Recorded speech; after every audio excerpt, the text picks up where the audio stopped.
Namaste.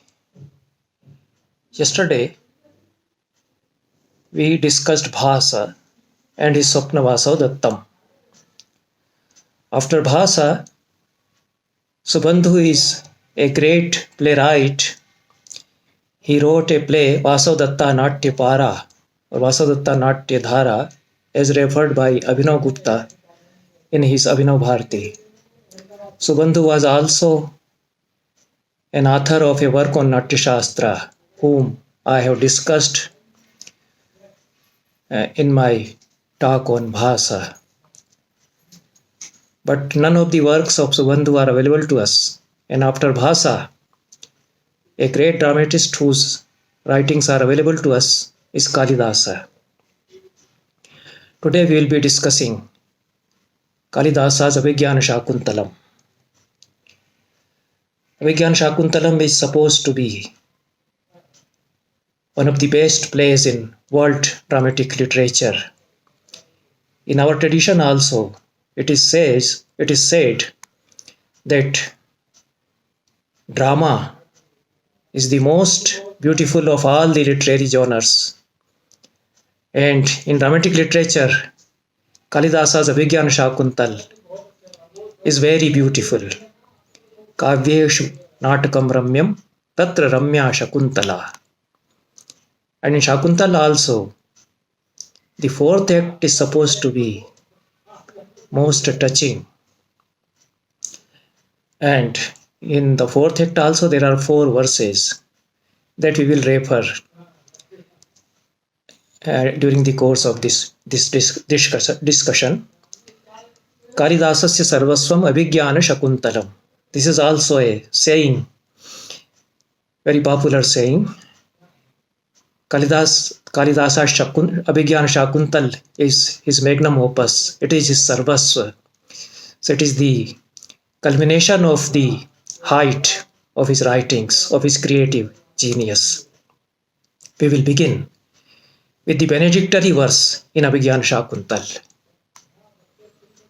Ya srashti srashturadya vahati vidhihutam ya havirya cha hotri ye dve kalam vidattah shruti vishaya guna ya sthita vyapya vishwam ya mahu sarva bija prakritiriti yaya pranina pranavantah pratyakshabhi prapannas tanubhiravatu savas tamasim ratimisha. This is Nandi verse, which is to be recited by the performer before the beginning of any play being staged. Ashirvachana Sanyukta Stutir Yasmat Prayujyate Devadvija Napadinam Tasman Nanditi Sangita. A Nandi verse or benedictory stanza is a verse eulogizing any god or king and expressing good wishes, blessings for the audience. Nandayati Devaniti Nandi. It pleases, makes an appeasement to the gods because of the quality of it's an Nandan or Anandan. It is called Nandi. It imparts a delight. It creates a pleasing atmosphere. Before the performance of any play on Sanskrit theatre, 19 or 22 components of Pururanga were performed. They were a kind of ritual, a set of rituals. But when all the angas or components of Pururanga are not to be performed, then at least Nandi should be done. This is what the masters of Sanskrit dramaturgy say. So Kalidasa in this verse, we go to slide number 2. He says, we see the third line or the fourth line, Tabi Ashtabi Tanubihi Avatu Ishaha. This is the fourth line. With all these Ashtabi Tanubi, with all these 8 forms, Ishaha, may the Lord Shiva, Avatu Vaha, may he protect you. So this is a kind of blessing or good wish for the audiences expressed on behalf of the performers. but authored by the poet. The poet gives the stanza. It's a part of the script given by the poet to the performer. So all the Sanskrit dramas beginning from Bhasa to 18th century, they were for the performance. They were not to be taught in the classrooms. They were not to be read alone in the room. They were for the performance. We always have to keep this in our mind. So Kalidasa gave his script of the play to the theatre group for performance before the Abhirupa Bhuishtha Parishad. As it is said in all the prologues, prastavnas of his plays, that this play is being performed before an Abhirupa Bhuishtha Parishad, which is an assembly of connoisseurs and scholars. So the play is to be performed. The Nandi verse as given by Kalidasa is being recited before the audiences. The verse says that with these 8 forms, may Lord Shiva protect you. So what are the 8 forms the verse describes? First line is Ya Srashti Srashtu Adya. The first form, which is the Adya Srashti, the first creation of the Srashta or the creator. What is the first creation of the creator? So waters are the first creation of the creator. Apa eva adu sasarja, the Upanishads say. So Kalidasa knew all these philosophical notions. So there was water in the beginning, and earth had to be resurrected from waters. So the creator created waters first. So that is the Adya Srashti, the first creation of the creator. Then Vahati Vidhihutam Ya Havi. In the first line itself it is said that which conveys the oblation to the gods. Havi. Vahati. So this is the second form.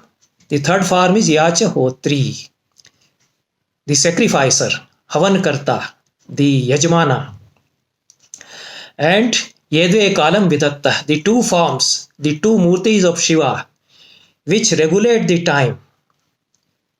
Which are the 2 murtis regulating the time? The sun and the moon. Because of them, we have day and we have night. So sun rises, therefore there is day. So, and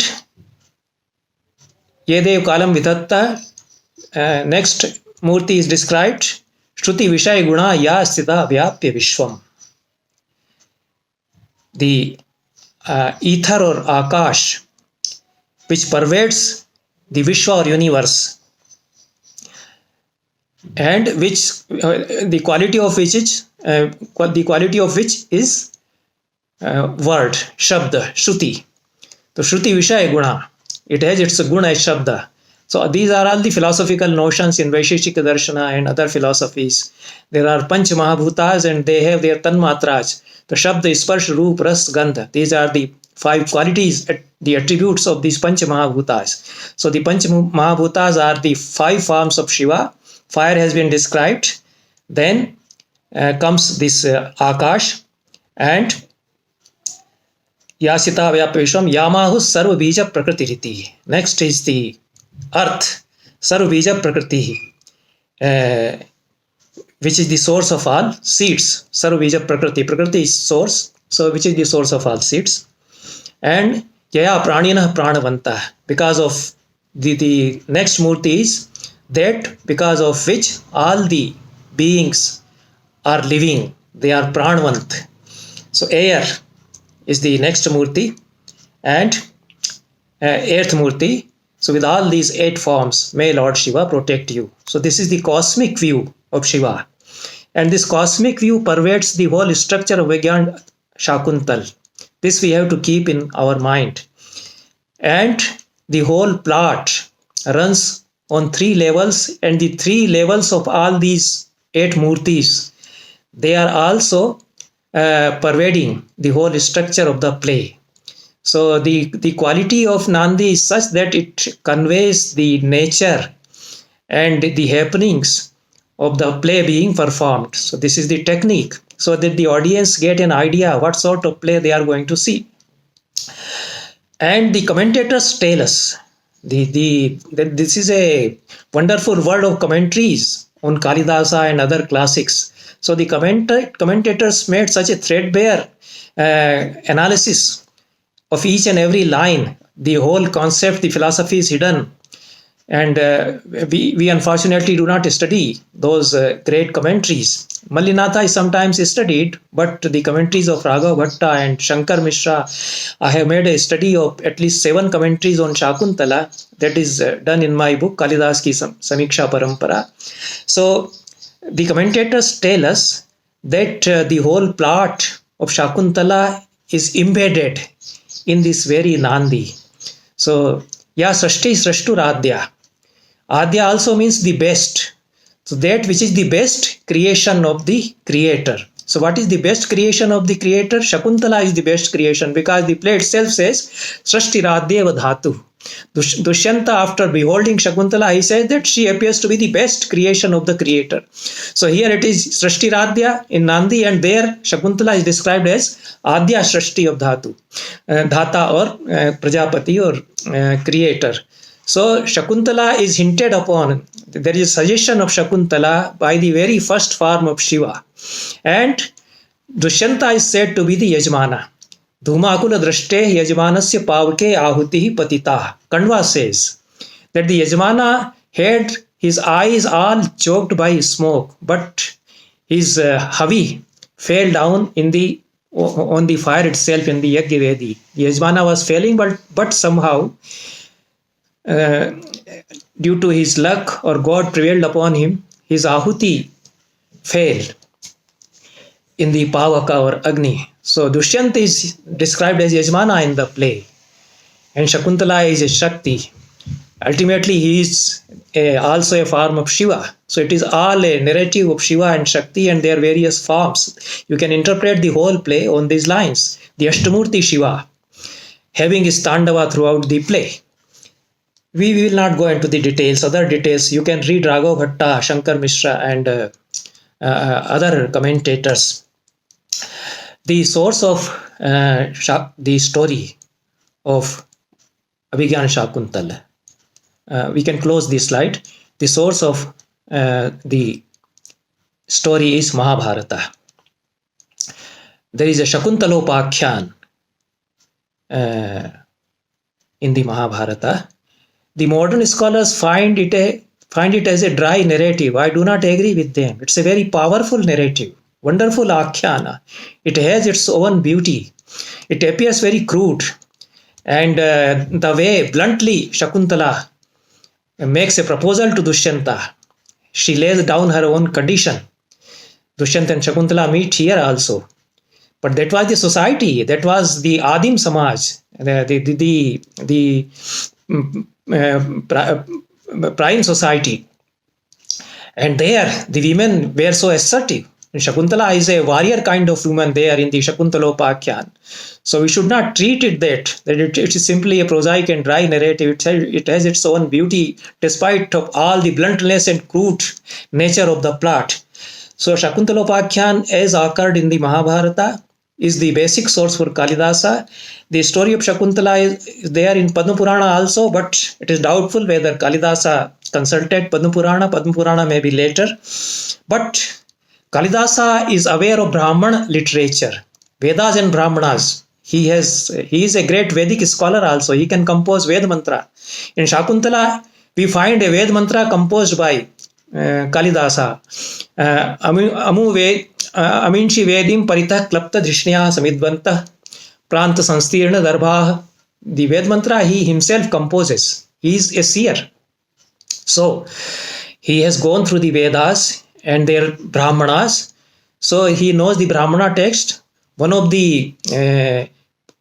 his plays, Vikmar Vashyam, is based on the story of Urvashi as told in Shatpad Brahmana. And in Rigveda also there is a dialogue hymn of Pururava and Urvashi. So he has gone through all these dialogue hymns, Rigveda and the Brahmana literature. So he is aware that there is a story of Shakuntala in Shatpad Brahmana also. So in Shatpad Brahmana, Shakuntala and her son Bharata, they are described. Shakuntala Nadi Piti Tyapsara Bharatam Dadhe. Shakuntala, who was the daughter of an Apsara and was also called Nadipiti, gave birth to her son named Bharata. And that Bharata ruled this earth. This is described in Sanskrit Drama. So these are the Kalidasa sources. But basically, he was depending on the Mahabharata, and he made a complete overhauling of the plot of the Mahabharata. The bare skeleton of the Mahabharata narrative he adopted to create a very beautiful, charming piece for performance. We go to the Prastavana or prologue of the play. Sutadhara enters after this Nandi.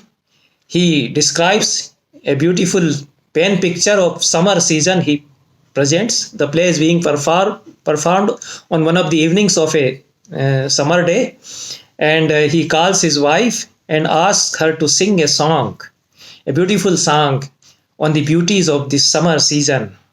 And the Nati really sings a beautiful song in Prakrit. Isi si chumbi ai bhamareihi sumar kesar sihani. That stanza also suggests the whole story of Shakuntal. The bees are hovering over the flowers, and very slowly they are sucking the juice of the flowers. And the ladies, very compassionately, they are plucking the flowers. Avatansa antyadao manao pamadao Sirisa Kusumai. So this is song, very beautiful song in very tender language. Prakrit, she sings. Sutadhara is enchanted, mesmerized by her raga.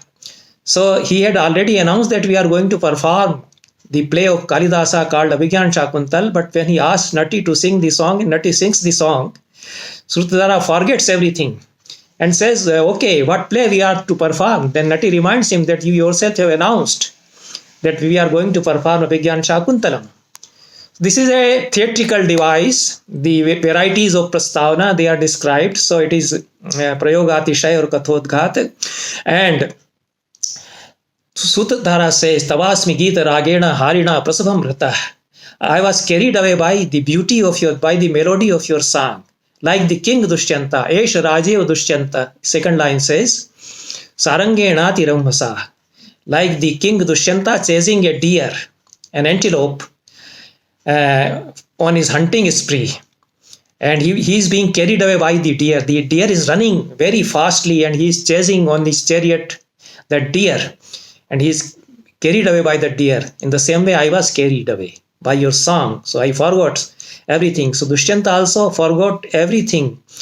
In his mind is set on hunting a deer. So the scene opens. Dushyanta is in forest.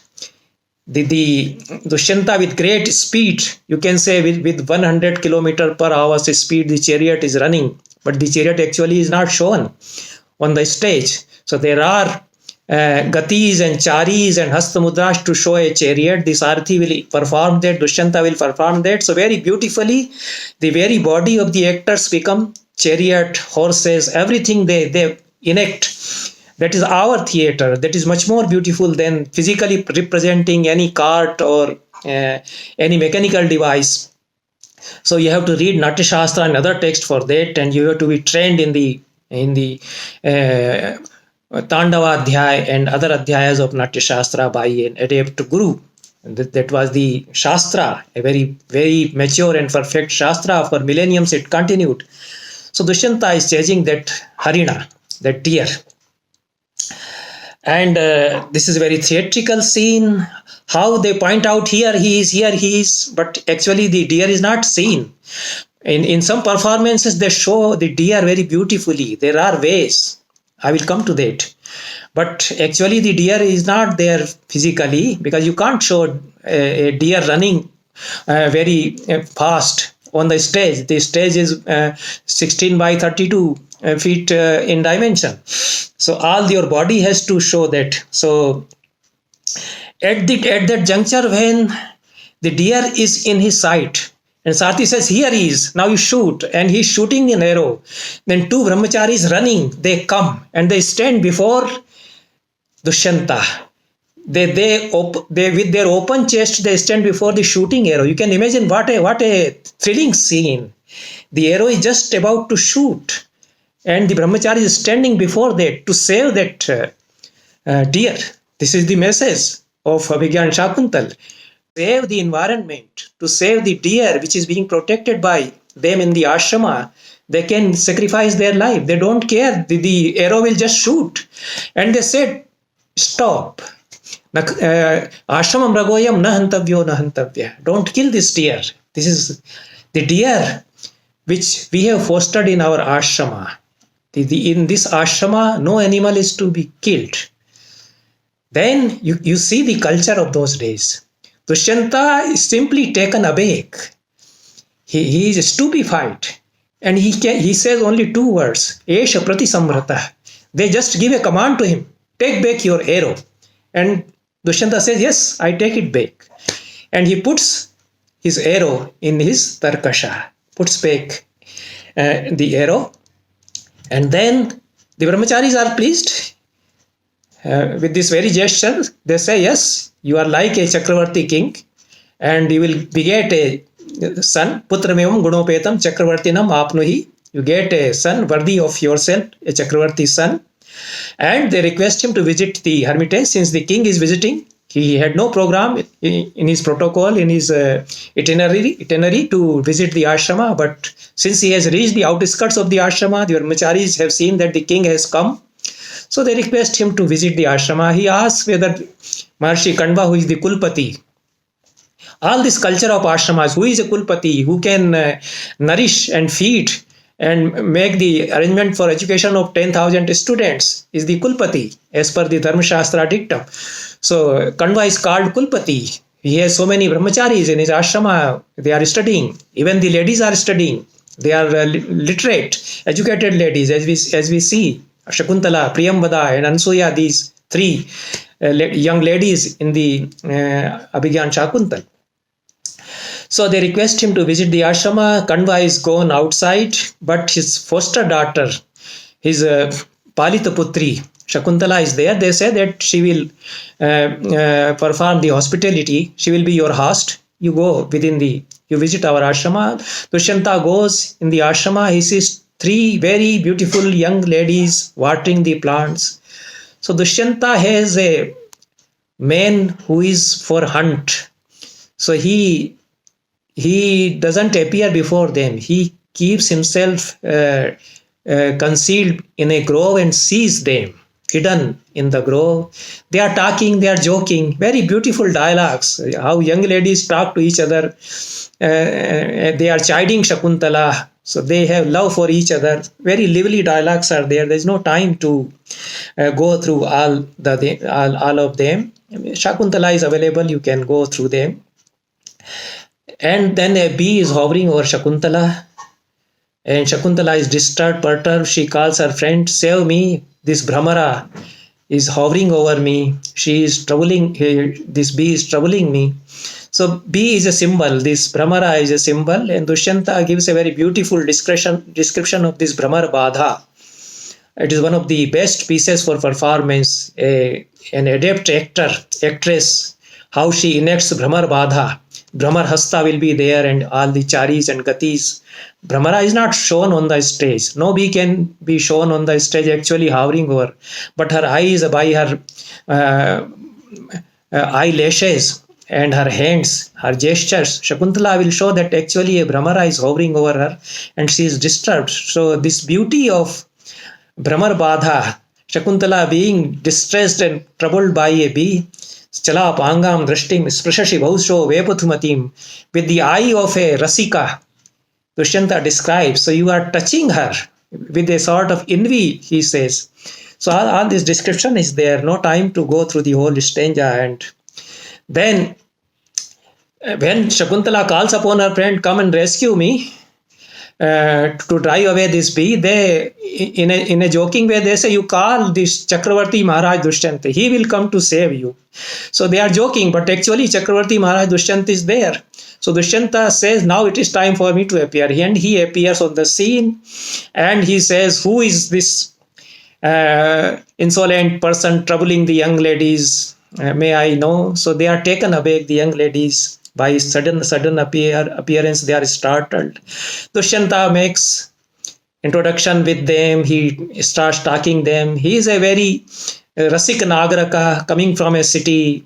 He's trained in all these Kamakalas, and he's infatuated by the beauty of this, by the charm of these young ladies, especially by Shakuntala.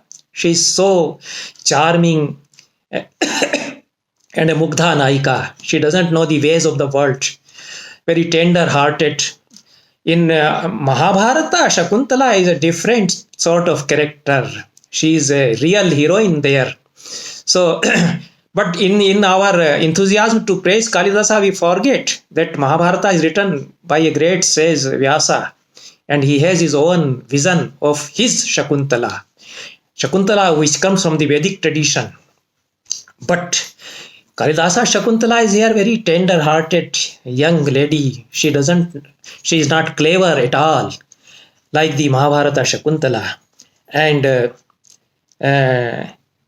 Shakuntala also feels drawn herself towards Dushyanta. She has seen a man like that for the first time. She has seen the brahmacharis of the ashrama, but they are like brothers to her. But a warrior, a valiant person with all the radiance. She is impressed by his personality. Dushyanta is impressed by her beauty. And they start talking to each other. And Dushyanta asks about Shakuntala. Her friends tell the story of her birth, that she is actually the daughter of a Apsara. She is not the daughter of a Brahman or a Rishi. So Dushyanta thinks that she can be a match for me. So he has an eye on her. Meanwhile, all this discussion, very beautiful discussion, very enchanting way they are talking.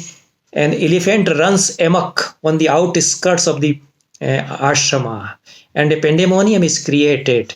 And the sages call, be prepared to save the sanctity of this ashrama.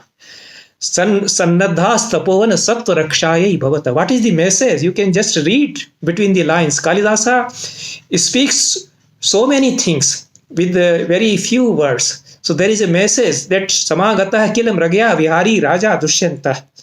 Mragya Vihari Raja Dushyant has come. And be prepared to protect the sanctity of this ashrama. A man from the city has come. And there is a danger of the very sanctity of the ashrama being polluted. And you see this elephant being disturbed by the army, accompanied by the retinue, accompanied with the king. They have disturbed the animals. They have disturbed the ecosystem of the ashrama. So there is a pandemonium. Everybody is running to protect himself or herself from the wild elephant. And the friends ask farewell from the king. The king also said that I will go and ask my fellows who have accompanied me, my army people, to keep quiet and not to disturb the peace of this ashrama. Here the first act ends, and second act begins with the lamentations of Vidushaka. And Vidushaka is unhappy. He has accompanied Dushyanta to the forest, but he doesn't like this forest life, all this hunting spree of Dushyanta. So this is a comic scene, just for a kind of relief. And in itself, it is a farce, a prasana in itself. And then Dushyanta makes his entry. They are staying in the forest, and they have made a camp there in the forest. Dushyanta is lovesick, and he cancels his program for hunting. He calls his commander. Vidushaka also asks him not to pursue these hunting project. So he calls his commander Senapati and says that we will not have hunting. Now we see there is a little change in Dushyanta. From the first act, the man who was a hunter within him, that man has changed a little. He said that I don't want to do hunting anymore. That violence has gone a little bit. And he said that I do not want to shoot arrows on those deers whose eyes look like Shakuntala. So Shakuntala appears to him, the glimpse of Shakuntala he sees in those deers, in their eyes. He he feels that Shakuntala is glancing through their eyes because their eyes are like Shakuntala. So he says, I don't want to kill those animals. So he withdraws from the hunting project and asks his Senapati not to pursue the hunting. Vidushaka then is happy. So he says, okay, we now go to have our food. Dushyanta says that no, you accompany me with another project of mine, which is to search after Shakuntala. And he describes the beauty of Shakuntala. Very beautiful lines are there. The Shakuntala as remembered by Dushyanta. So there is a different image of Shakuntala when Dushyanta sees her in his memory. He relives the image of Shakuntala as seen one day before, maybe. So these descriptions are there. We will come to them if time permits. Then Dushyanta dispatches Vidushaka because there is a message from his mother that I need your presence in one of the rituals. But meanwhile, the sages, the brahmacharis have asked Dushyanta to stay to protect the ashrama. So this is the irony also. The man who has become a danger for them, for the sanctity of the ashrama, they are asking that same man to protect the ashrama because the demons have arrived to attack the rituals being performed. So they come and ask Dushyanta to stay for some time in the premises of the ashrama, so to drive away the demons. So meanwhile, the message from the mother of Dushyanta comes that I need your presence. So Dushyanta sends Vidushaka that you are like my younger brother, and you will represent me in the ceremony which my mother, Savitri Vrat or whatever it is, she is performing. You represent me. So Vidushaka with the army, he goes back. Happily he goes back. And he says, Yuvrajosmi Samvratta. I have become the heir apparent, Yuvraja now. This is a dramatic irony here, suggesting that Dushyanta so far doesn't have any son. Otherwise, Vidushaka would not have had the courage to make this remark, had Dushyanta had any son. So since Dushyanta doesn't have any issue, so Vidushaka can call himself a Yuvraja. So with this, the second act ends. The third act begins with the three friends talking to each other. Shakuntala is in a love-lorn condition. She is shown lovesick, and her friends Anusuya and Priyambada, they are repeatedly asking her to tell them what is troubling her, what is there in her mind. So at their insistence, upon being forced by them, Shakuntala confides in her friends, tells them of her agony and her suffering. She tells them that ever since I saw that man who came from Hastinapur, initially Dushyanta did not disclose his identity. He said that I am the Dharmadhikara of King Dushyanta. But they discovered when he wanted to hand over his ring to Shakuntala, they were joking with each other and they were chiding Shakuntala. Then Dushyanta says, I will give my ring to compensate the task which you had assigned to her. And on the ring they see his mudra. So they are educated ladies. They can read the Chakravarti's mudra and name. So they come to know and they return the ring. So this ring plays a very crucial role throughout the play, from the first act and in the fourth act and then in the fifth act and in this sixth act also. This ring is continued to remain present somehow. So the ring represents gold. Gold represents property. That plays a role in the play itself. So all these interpretations are there, but they know that he is Chakravarti King Dushyanta, and Shakuntala has fallen in love with Dushyanta. So seeing her condition, unbearable suffering, the friends ask her to compose a letter and write a letter to Dushyanta. So on a lotus leaf, Kamalini Patra, Shakuntala, after having composed a beautiful stanza, she is almost like a poet. And Tujjan jane hi am mama punah divapi divapi ratrau api nirghana trapati baliya. Very beautiful and very passionate appeal made in that stanza. She inscribes that stanza by her nails on that Kamalini Patra. And when she is reciting those lines, Dushyanta is there, again concealed in a grove and seeing all this happening. So he says, now it is time for me to appear, and he goes to them and he addresses Shakuntala, okay, don't suffer so much. I am like you, I am also suffering. So all these things happen. Then the two friends retire, make an excuse to retire. The two lovers unite. They talk to each other. Shakuntala shudders when Dushyanta tries to make love to her. Very beautiful and tender scene is there.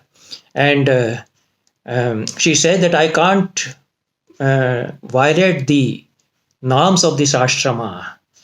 Paradhin, I am a dependent. I depend on my father who has brought me up, and I can't do anything without his permission, and don't violate the sanctity. She again and again reminds that you are transgressing. But Dushyanta has a lust for her. But the saints, Kalidasa, what he does, he suddenly, abruptly creates some device to end the scene where the limits are being transgressed. So there are two versions of this scene. In one of the versions, Dushyanta actually made love. She tries to kiss, but then Gautami appears on the scene, the elderly lady, and they have to depart. But in another version, they make love to each other, and all these things happen. Here, the third act ends. The fourth act, which is supposed to be a very crucial in the whole play, it presents the core of the whole play. And from the interlude, there are interludes. Perhaps I have told in the first lecture that arthopakshepkas are there, which I didn't tell. Vishkambhak, Praveshak, all these arthopakshepkas, Pataka, Prakri, Chulika, and Vishkambhak and Praveshak. All these devices for informing the audience about the happenings which are not to be represented directly on the stage. So many things have happened after this meeting of Dushyant and Shakuntala. We come to know that they have repeatedly met each other. They have made love to each other. After that, Dushyanta has departed to his kingdom, promising Shakuntala that he will send a messenger to bring her to Hastinapur, his kingdom. She will make her his queen. And Shakuntala has a baby in her womb from Dushyanta. The two friends only know. Nobody else knows this thing. Nobody knows about her love, about the sacred marriage Gandharva Vivaha that they have entered into. Nobody knows about it except Anusuya and Priyambada. So Shakuntala is lost in the memories and the memories of her paramour. And what happens that Rishi Durvasa comes, and Shakuntala is deeply absorbed in her thoughts, in her reverie. Durvasa calls, who is here? And I am a guest arrived in this ashrama. So he is expecting hospitality. Shakuntala does not hear him, that somebody has come, and her duty was, because Kandva had assigned her the responsibility of taking care of the ashrama in his place. He loved Shakuntala as his daughter, but he gave all his responsibilities, handed over the charge of the ashrama to her. So Shakuntala was expected to be the host if any guest arrives. Like that, she was the host for Dushyanta, as the brahmachari said that Shakuntala will be your host. So, in the first act, but Shakuntala forgets her duty. She is so lost in the contemplation, in thinking about her lover. So, and the two friends are around. They are plucking flowers. They are sensing that somebody is arrived. and maybe Shakuntala will attend to him. Meanwhile, Durvasa gets infuriated, not being attended, and she inflicts a curse on Shakuntala that the person about whom you are thinking will not remember you when you go to meet him again. Atiti paribhavini vichintayanti yamananya manasa tapodhanam vedsina mam upasthitam. You are disregarding me, a tapasvi, a sage who has arrived here. Smarishyati tvam nasabodhitopi san. He will also not remember you, even if you repeatedly remind him of yourself. He will not remember you. Like a drunkard having said something and forgetting afterwards. He will be like that. This is very the whole irony of the situation, the whole irony of the love between Dushyanta and Shakuntala, the way they made love to each other. That is one interpretation. There are so many interpretations of this curse episode, and if time permits, we will try to cover them. So this curse is inflicted, and the two friends, Ansuya and Priyambada, they hear that Durvasa shouted and inflicted a curse. They immediately, Priyambada rushes to make an appeal to Durvasa to withdraw for the revocation of the curse. But Durvasa says that I can't revoke the curse. Name vachanam manyatha bhavitum arhasi. Rishinam punaradhyanam vacham arthonudhavati. It is the tradition. If a seer has spoken, it will happen. So he says, I have spoken and it will happen. Now it can't be done otherwise. But since the lady is falling on his feet, and he is not that type of angry man, he says that abhigyana bharana darshanena shapo nivartsyate. It's a very suggestive line. He said that when an ornament will be produced, a token ornament, suggestive of the memory of love between Dushyanta and Shakuntala, the curse will end. This he says. We will discuss these lines. It is not actually a curse. It is a boon in itself. So these are the lines by a great poet. The lines of a sage, how suggestive they are.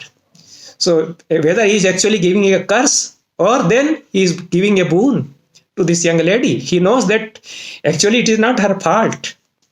So I got angry with her. She made a fault in her duty, but she is innocent. She is an innocent girl. So he gives the prescription for the end of the curse also. So now then the fourth act proceeds. It is the Garbha Sandhi. In the first act, it is Mukh Sandhi. In second, and a part of the third act, it is Pratimukh Sandhi. The plot proceeds. And in this fourth act, it is Garbha Sandhi. Kanva has returned in the ashrama. Very beautiful descriptions of moon setting and sun rising, indicating the ups and downs of life. Yatte katosta shikram patiroshadhinam.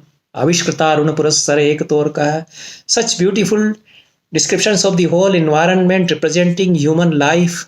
The human life at par with the environment there. This is the structure of Shakuntal.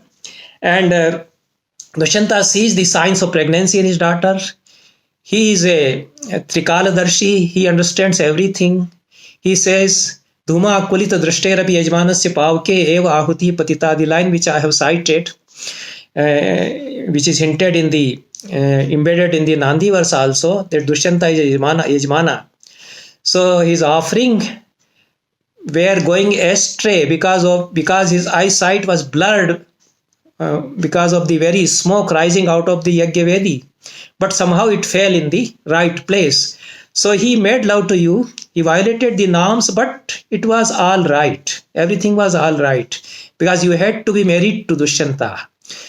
Kanva already knew that Shakuntala will be married to that Chakravarti king, being a seer.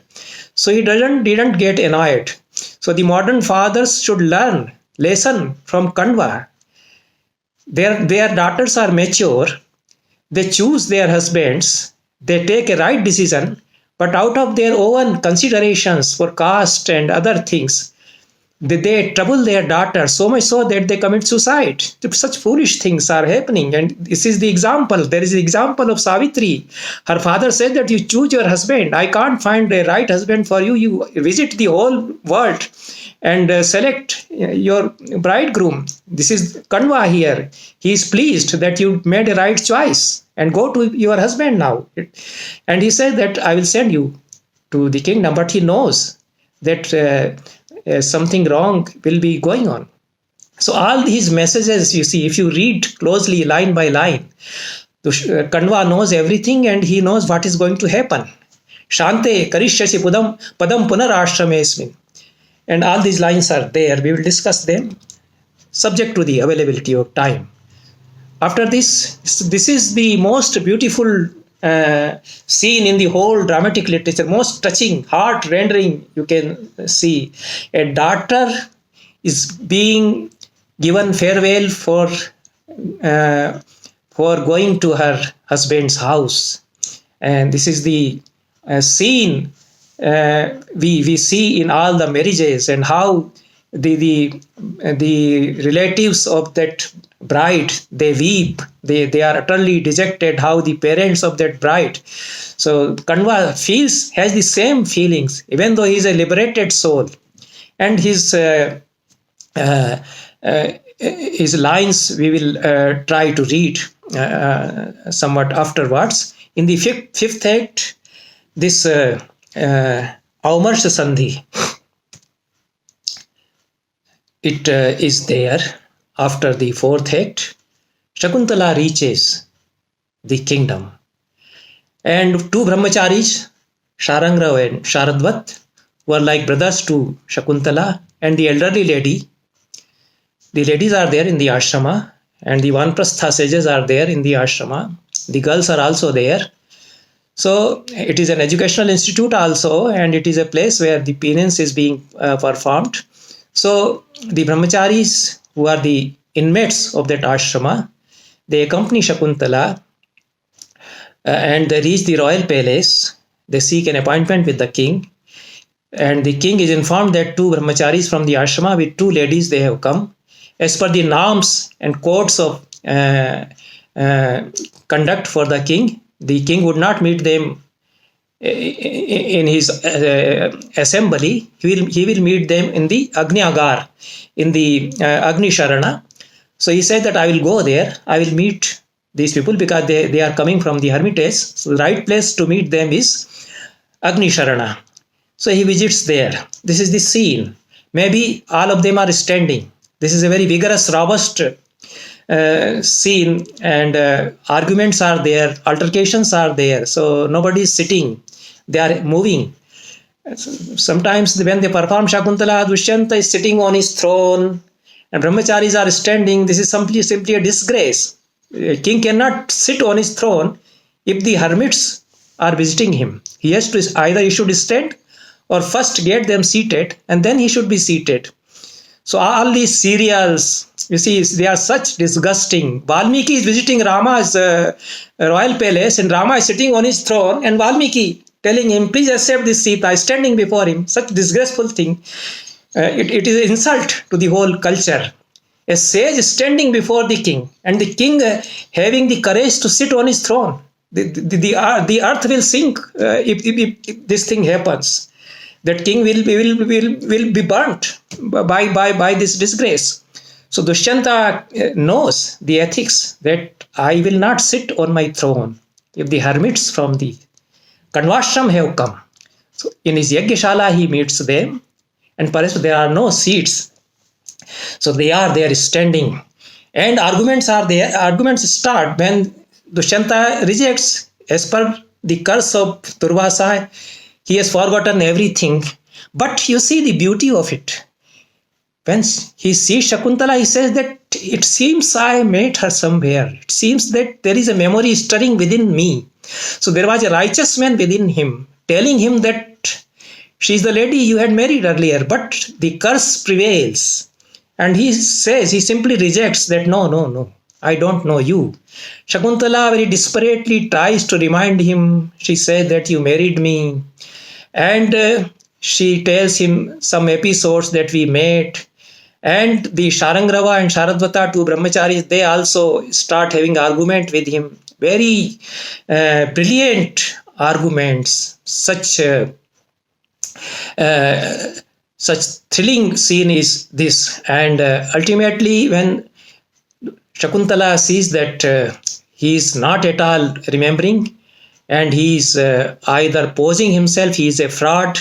So he says that this is the uh, conclusive proof. You gave me this ring, this is in my finger. But she's shocked to see that that ring had fallen somewhere. Gautami said that the ring perhaps fell in waters when we were having our ablutions in Shachi Tirtha or in some pond. So Dushyanta now laughs that you are cheats, and you are deceiving me. And ladies are like that. All these things are. He airs his views on women.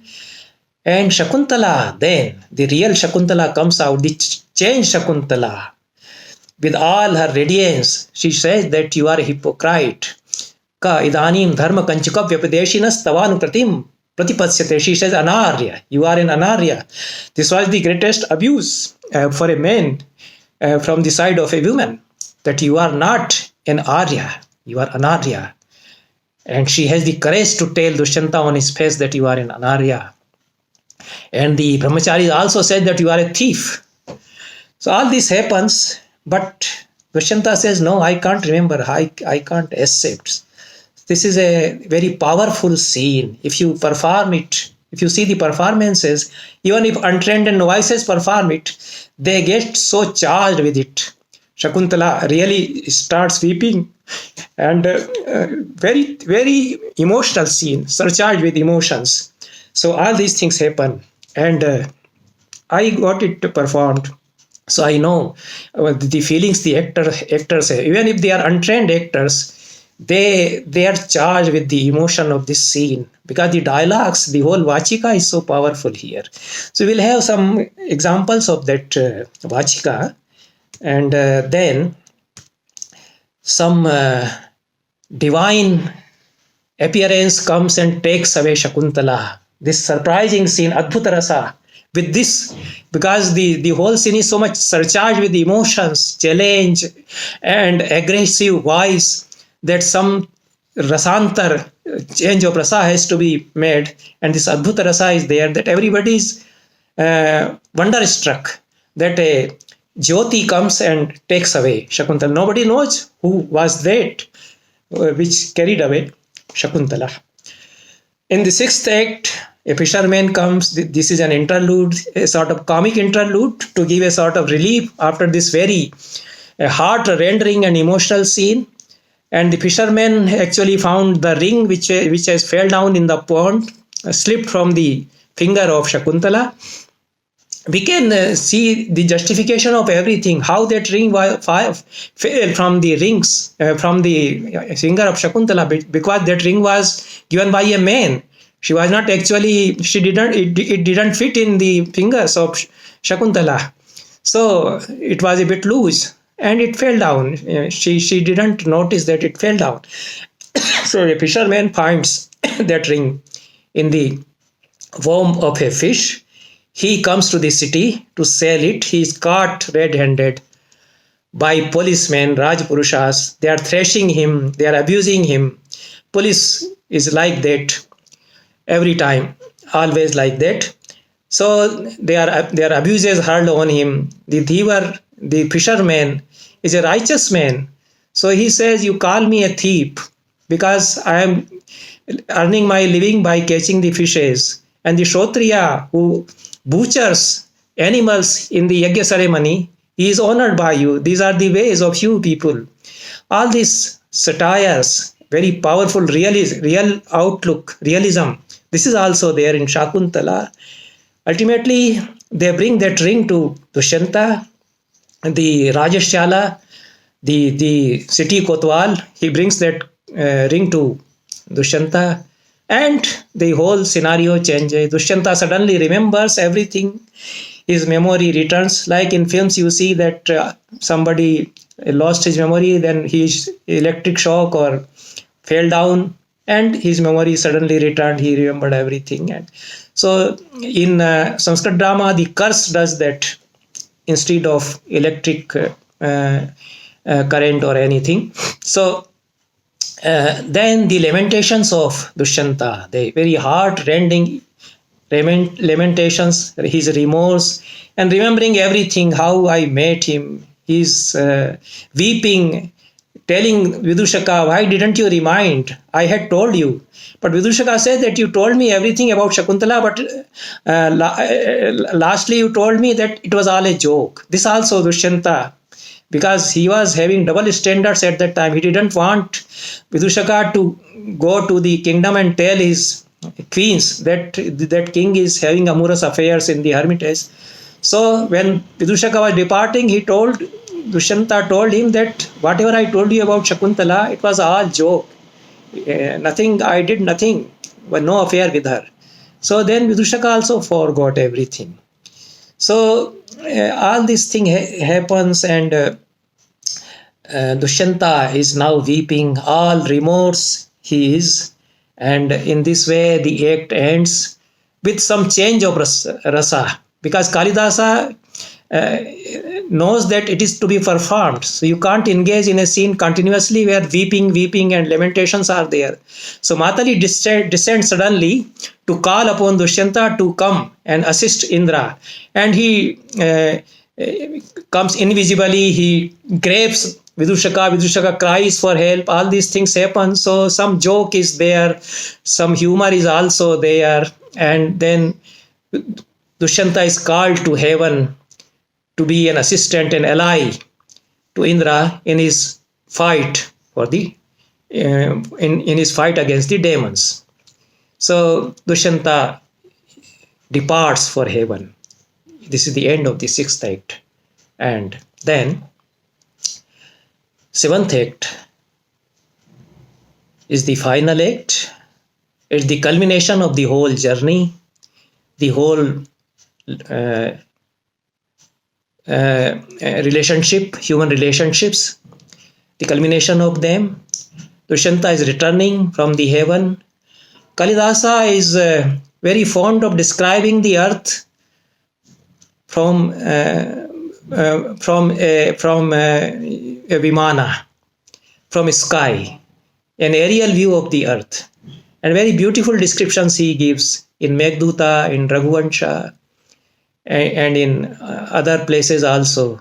So here Dushyanta sees the earth from the sky. They are descending from heaven in a chariot. In Natya Shastra, they describe, Bharat Muni describes how an actor will perform, what charis and gatis will be done to show the descent of an actor from a sky and his ascent to sky.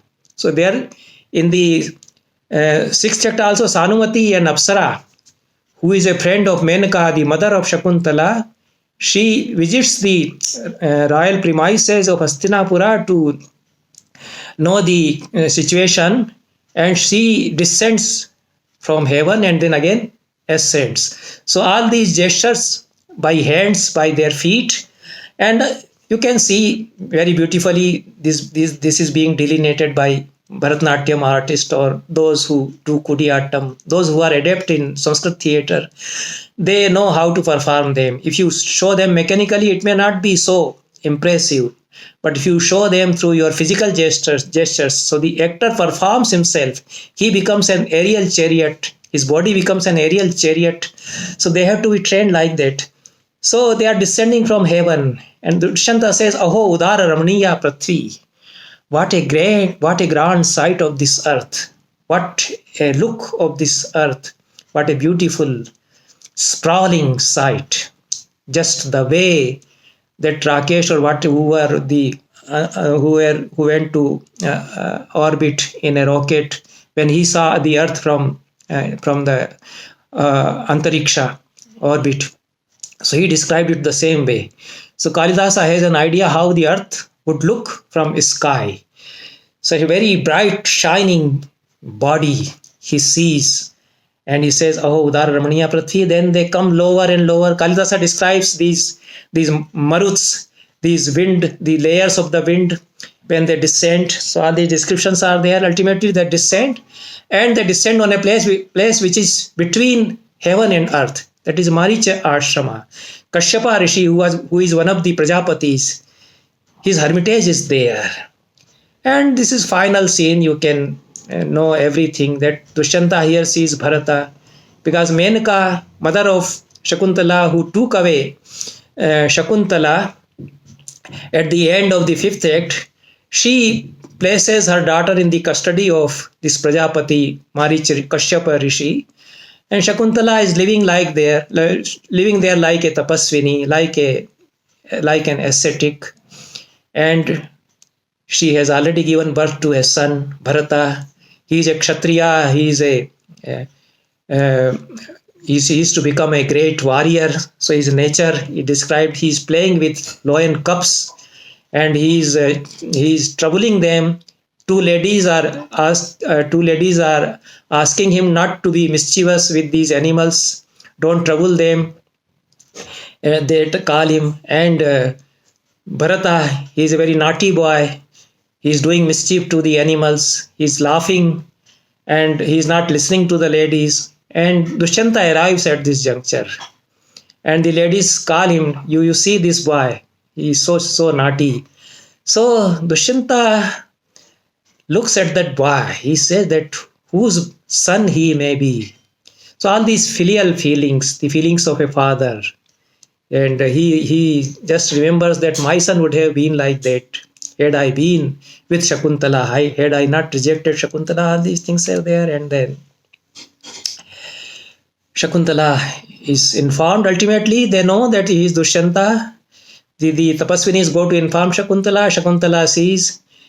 There is a scene of recognition, very touching scene, almost a tragedy. Their meeting is not so happy, like a cinema ending. So everything ends in happiness. So there is a tragic feeling when they meet again after so many years. There are the memories of the suffering they have undergone through, both Dushyant and Shakuntala. So with these very troubling memories, they meet again. And initially, both of them, they do not recognize each other at all. Shakuntala, when she sees Dushyanta again, she says, "Who is this man who has taken my son in his arms? I don't recognize him." And Dushyanta says, "Who is this lady? She appears like an ascetic." But then he recognizes she is Shakuntala actually. And Shakuntala also recognizes, yes, he is really my husband. So this re-recognition is there. Now coming to the story of Shakuntala in the Shakuntala Upakhyan in the Mahabharata, it's a simple narrative, but the values of those times, that primal premium society, and their standards and their norms and the women of those times, they are reflected in that story. So Dushyanta is a king, visits the ashrama. He goes for hunting, and by chance he arrives in the ashrama. In this Shakuntala Upakhyan, Shakuntala is alone in the ashrama. She is in the hut. They meet alone. Dushyanta is enchanted by the beauty of Shakuntala. He makes a proposal of Gandharva Vivaha, that I am infatuated by you, I want to marry you, and we will have an intercourse just now. Shakuntala says that I will agree on one condition, that if I give birth to a son after our meeting, after we marry and have an intercourse, whosoever son is born to me, he will be made the king. He will be the Chakravarti. Dushyanta promises her. He makes an intercourse with her. He promises her that he will send an envoy to call her to the kingdom. But he doesn't call. Years after years, Shakuntala has given the birth to a male child. That male child grows up in the ashrama. These are the standards of those days. Nobody objects. This is the society. Nobody rebukes her, because that was the society. And I appreciate. You should not say that what kind of a story is this? This is the real story. That Shakuntala gave birth to a son. Nobody said anything. They say, yes, okay. But Kanva says, when that boy grows young, that he says that person whom you married secretly, he promised you that he will make your son the Chakravarti king. So now go to him and demand your right. Shakuntala goes to the kingdom. He said that this is the boy I gave birth to. You had married me, and this is your son. Now accept him as Yuvraj. And Dushyanta is a fraud. He knowingly says, because of fear from the society, he says, no, I don't know you. Then they have an argument, very powerful argument. You go through the language of Shakuntala there, such a grand woman of those days. He said that you fraud, and you are not listening to the voice of your Antar Purush. There is a Antaratma within you telling you that you are telling a lie and you are a cheat. Many more abuses are there. There's no time to tell them. There must be some occasion how this abusive language very powerfully was used in the epics, and it is a part of our culture and life. You should understand. And Dushyanta says that you are a dirty woman. Many more abuses he hurls upon Shakuntala. Shakuntala says that I will make my son such a great warrior that he will defeat you. This is real Shakuntala of Mahabharata. Kalidasa takes this story. Then there is a heavenly voice telling Dushyanta. Dushyanta says that yes, I knew that this is the lady I married. But to convince my society that he is really my son, there was no other way. So I had to pose as a cheat. And he accepted them. This is the Shakuntala Upakhyan. So this is the skeleton of the story that Kalidasa borrows from Mahabharata. It is just an outline, and Kalidasa puts so many colors in it.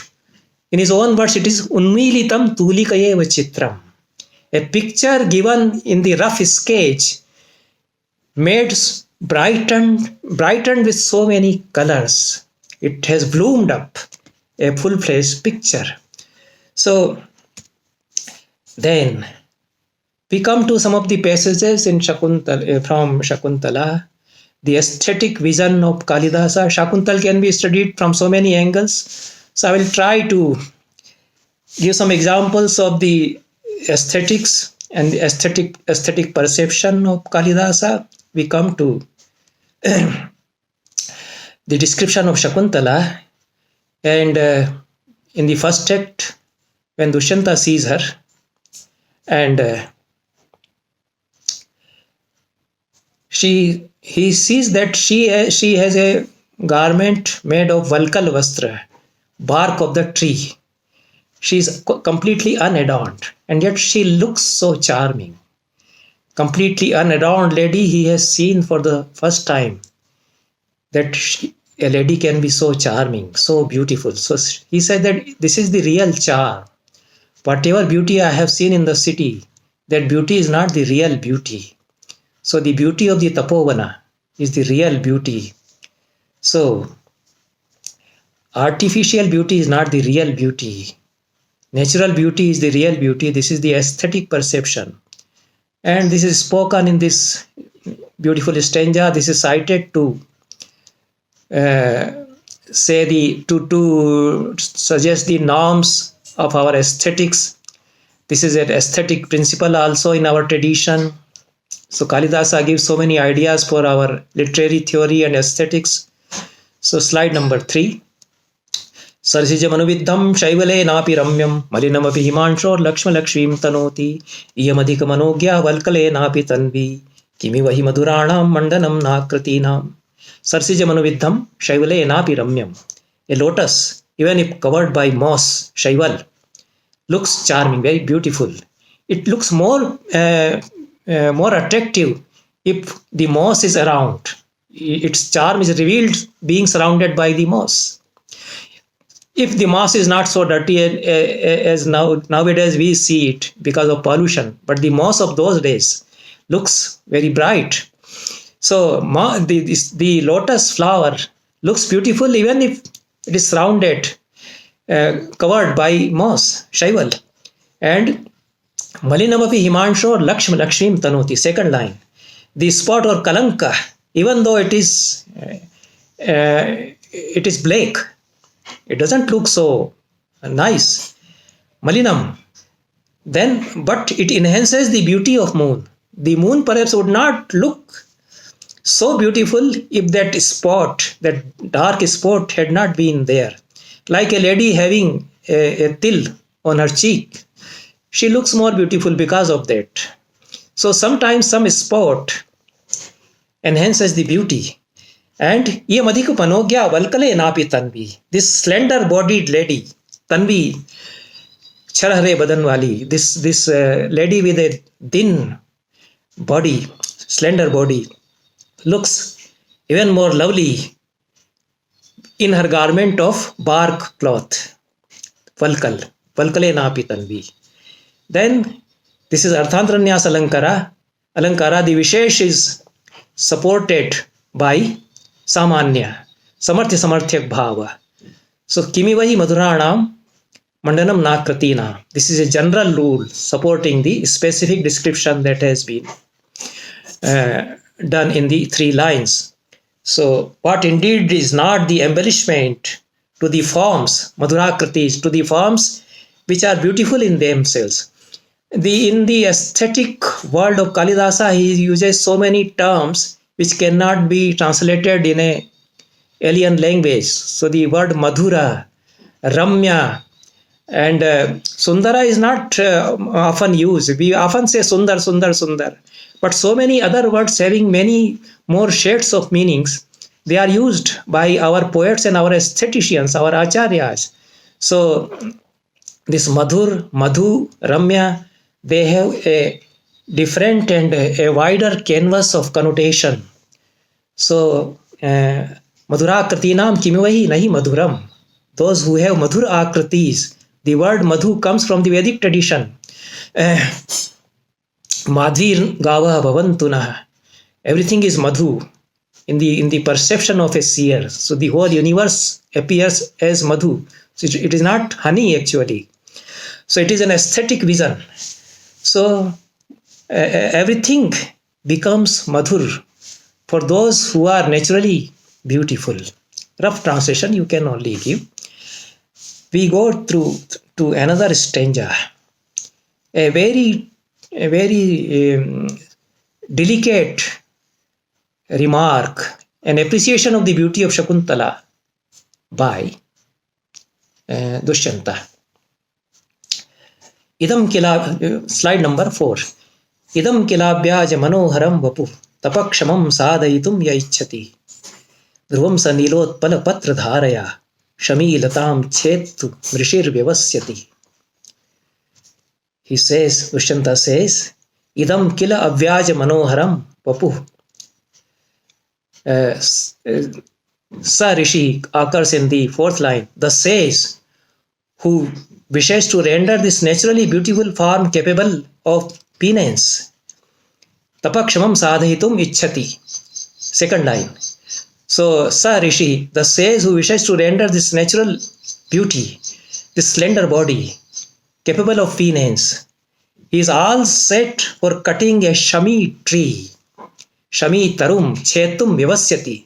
He is all set to cut a shami taru which is very hard. The wood of shami taru is very hard, like the teak wood, perhaps harder than the teak wood that was used for samidha, shami taru. So he is all set for cutting the shami tree by the edge of the petals of blue lotus. So he is using the lotus petals as aritra or a saw to cut the shami tree, to engage this lady into tapasya. This is the perception of a Nagara. This is not the perception from the Tapovana. The Tapovana would see the beauty in penance. Shakuntala is beautiful because she is having the tapashcharya of the ashrama. And that is why she looks so attractive to Dushyanta, because the city ladies would not look so attractive. They have their another routine, so all that is artificial. So she is living in a natural environment, very close to environment. She has become one with the whole environment, with the trees and creepers and flowers and leaves. Therefore, she appears beautiful because Shakuntala is Nisarga Kanya. She is the daughter of that Prakriti. And this meeting of the Purush and Prakriti, this is also there. Another stanza we will take up. And again, the description of Shakuntala.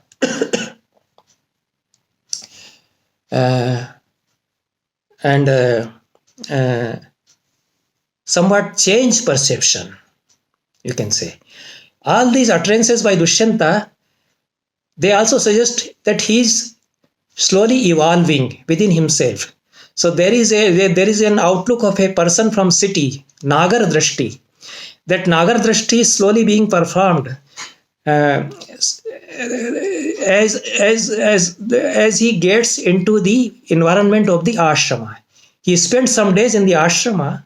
He gets in tune with the environment.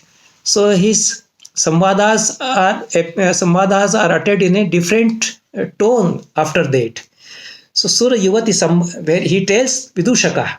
So Dushyanta in the first act, looking at Shakuntala with a Nagar's eye, the eye of a citizen, the connoisseur from a city. In the second act, when he is remembering, some remembrance of the sanctity of ashrama is mingled with that.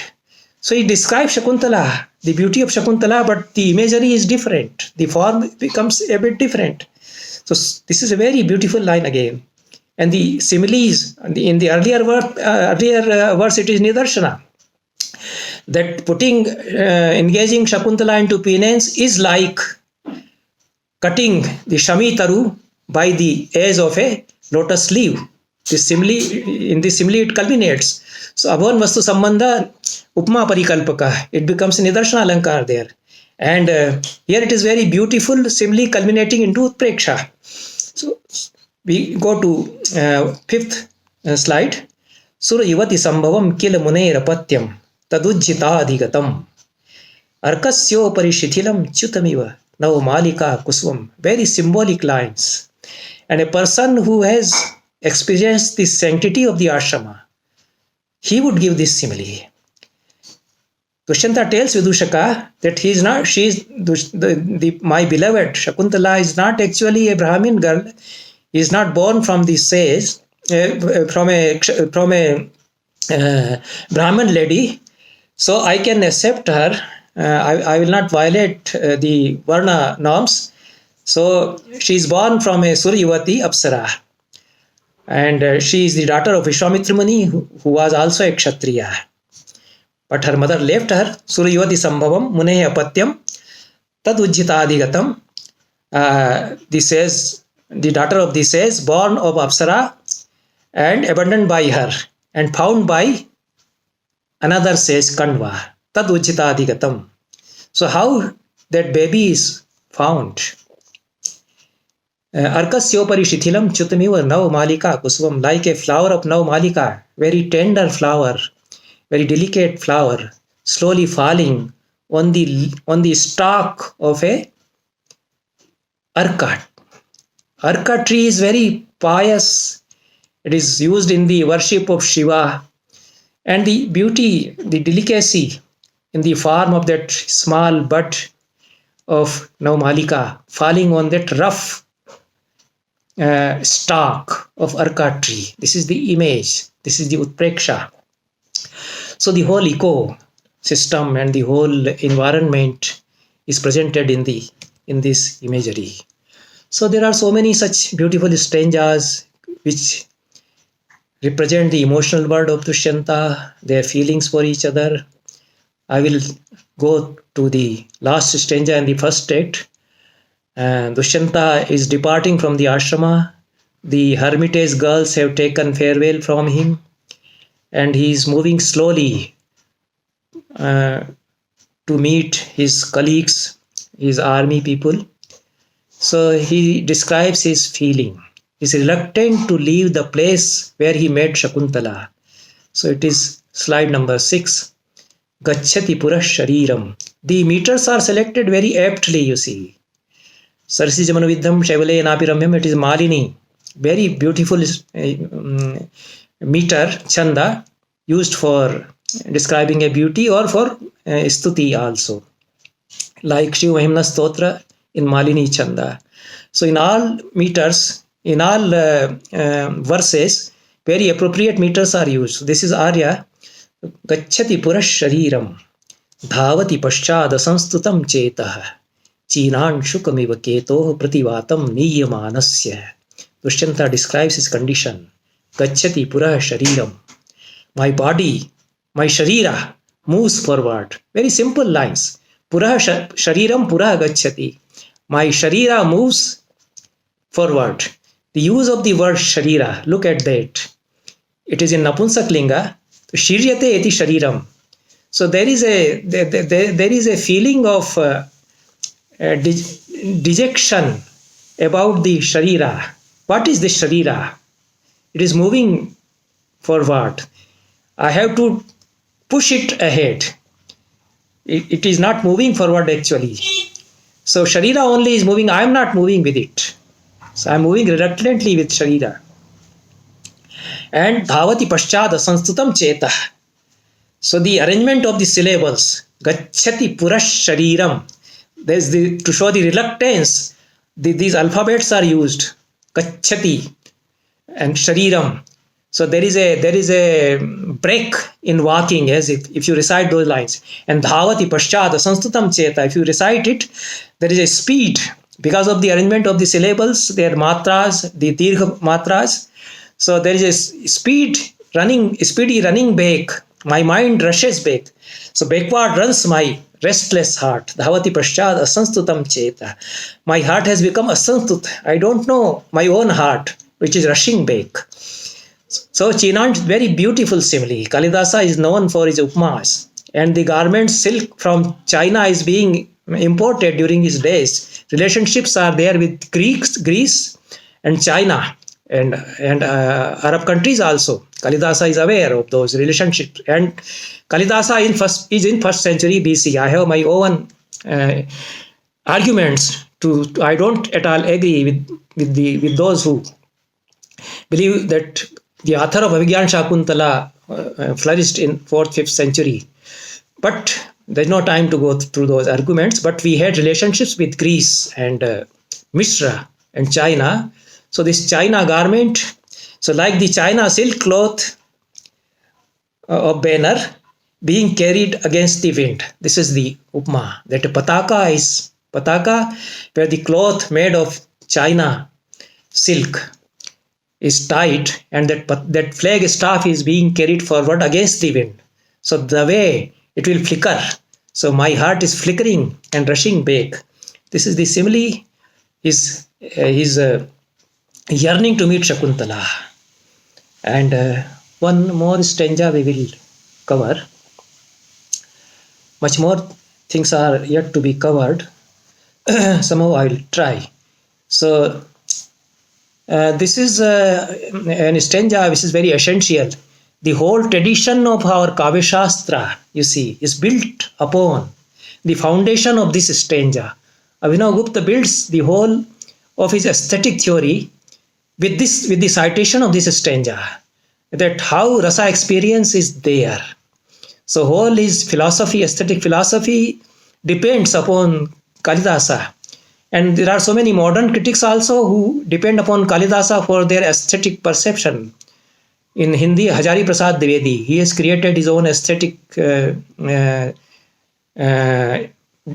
design or theories on the basis of some of the words from Kalidasa. Like Vidyanivas Mishra also, he has given his own interpretation of rasa based on Kalidasa. So Kalidasa is a Path Pradarshak. He is not only a Kavikul Guru, he is a Guru to the Acharyas also. He shows them the way for the aesthetic perception and aesthetic vision. So this is the foundation of our aesthetic also here. And in 5th act, because Kalidasa knows that the curse cannot change the man inside, the sanskaras would remain. So those samskaras are stirring within Dushyanta. So some sort of uneasiness he is feeling, when Shakuntala is coming, and he doesn't know that he has forgotten, he has made love to Shakuntala, and she will come. He is unaware of everything, but some sort of uneasiness he feels, and some of her beloveds, some of his beloved, Hanspadika, who is said to be a Shilpakarika. So all these categories are there in Natya Shastra. Who is a Shilpakarika? So this Hanspatika is a Shilpakarika. By some commentators, she is described as one of the queens, and some commentators say she is a Rakshita, a Rakhel. But then she is singing a song from behind, from the Nepathya Graha, Ahina Mahu Lolupo Bhavan. Very beautiful song about the bee again. So the bee again makes its appearance.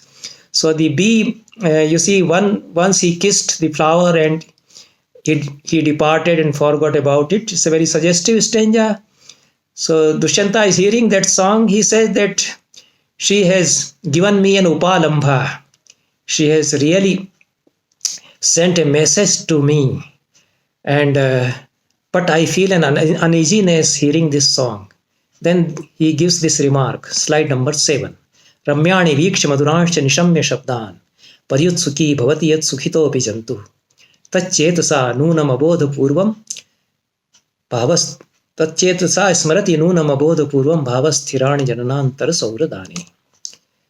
So, Ramyani Viksha Madhuranshcha Nishamya Shabdan, when a person, although he may be happy, Sukhitopi Jantu, any being who is a normal being, healthy being, Sukhit person, but when he sees something charming, something madhur, he or she is filled with an unexplicable yearning. Paryutsukhi Bhavana.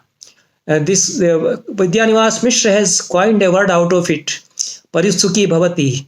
So a connoisseur or a person going through aesthetic experience, he is filled with a universal yearning that is called by Kalidasa as Paryutsukhi Bhavana. So there is a overpowering, gushing impression of Paryutsukhi Bhavana, a kind of universal yearning, but you don't know what kind of yearning, for whom your heart of heart is yearning. And so what is actually that? Dushyanta tries to define it. Tachetasa Smriti Nunam Abodha Purvam. Indeed, he or she, that person, remembers in his psyche, Abodha Purvam. So the modern critics say that this is the concept of subconscious Kalidasa gives here. So he or she remembers in his psyche, in his or her psyche, without being conscious of the process, Bhavasthirani Jananantara Sauradani. It is the 4th line. The associations of the past lives that remain dormant, permanently hidden as impressions in his psyche. So those permanently suppressed hidden impressions are aroused whenever some sweet song is sung, whenever a play is presented. You feel that your memories are stirring, some samskaras are stirring, that awakening of samskaras. That is the first stage of the aesthetic experience. So Dushyanta is defining that, and the whole stanza is linked to the whole narrative also, that Dushyanta has an uneasy feeling. And he has forgotten about the episode, but still there is a memory, trace of the memory. Then we will skip over many stanzas. There is a whole philosophy in many of these beautiful descriptions of Shakuntala. Anaghratam pushpam kisalaya malunam kararuheihi. Anaviddham ratnam madhunav manaswaditarasam. The flawless beauty of a flower that has not been smelled by anybody. And Anaviddham ratnam, an unperforated gem. And madhunav, again it is madhu. So madhunavam anaswaditarasam. But you have to translate it as honey. So a fresh honey whose flavor has not been tested by anybody. And akhandam punyanam phalamivacha tadrupa managam. Go to slide number 8. So a reward of merits that has remained unexhausted till now. So this is Shakuntala.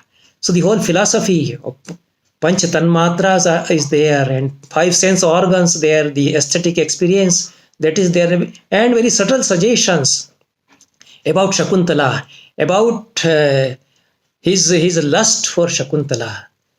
Dushyanta is giving expression to, giving vent to, that now it is time for a person like me to taste that honey, to smell that flower, to touch that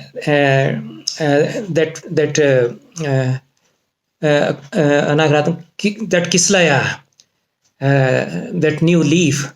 So very subtle suggestions are there in all these beautiful descriptions. So in his memory, he remembers what I did in second act, in third act also, and after that in sixth act. So very heart-touching memories. So it is a theater of memory.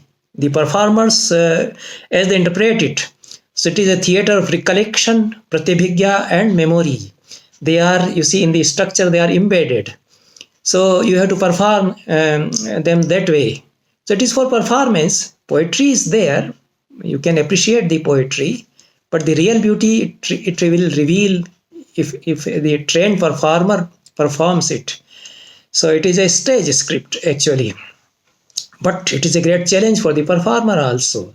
So everybody cannot dare to perform Shakuntal. The Kudiyattam people do not perform Shakuntal. They do not perform Swapnavasodattam also. But that is not the weakness of Bhasa or Kalidasa. That is not the failure of Kalidasa or Bhasa. That is the failure of the theatre people. They can't meet the challenge. So they should know the theatre, the spirit for the performance, and the subtle suggestions for the performance given by the poet himself. He gives suggestions how it will be performed. He knows the actors who do it. So he is in tune with the theatre of his times. But these things, there is no time to discuss, and we will leave so many things. 2 or 3 of these stanzas from the mouth of Kandva we will cover, then we will come to other things. Unfortunately, we are running very short of time. All the samvadas of Kandva appears only in the 4th act. And in remaining acts, he is conspicuous by his absence. This is the technique of Bhasa and of Kalidasa also, that he can make a great character remain present throughout in his absence. So in the first act, Kandva is not there. In the second act, he is not there. In the third act, he is not there. He appears in the 4th act. In the 5th act, his memories are there. The